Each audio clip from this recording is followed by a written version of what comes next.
ওইখানে একটা জঙ্গল দেখতে পাচ্ছি, আর সেই জঙ্গলে আমরা এখন রওনা দিচ্ছি। তো চলুন, রাস্তাটা খুবই ভয়ানক, আর এই রাস্তাতে যেতে হলে এর ভিতর দিয়ে যেতে হবে।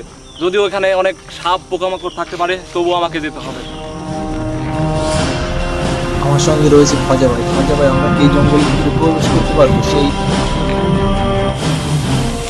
ও শিট, এই জায়গাটা একেবারেই খারাপ। এর ভিতরে অনেক দুর্গন্ধ, সাথে ময়লা পানি আছে। তবুও এটাও একটা নতুন অভিজ্ঞতা।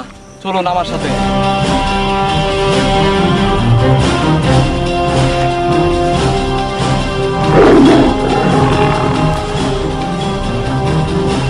খিদে খজা ভাই, এই বাঘের আওয়াজ আসে না রে?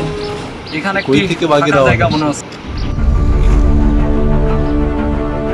দেখতে পাচ্ছি ওই দূরে একটা বাঘ গর্জন করছে। আমাদের অতি সাবধান থাকতে হবে এবং সাবধানের সঙ্গে এগিয়ে যেতে হবে।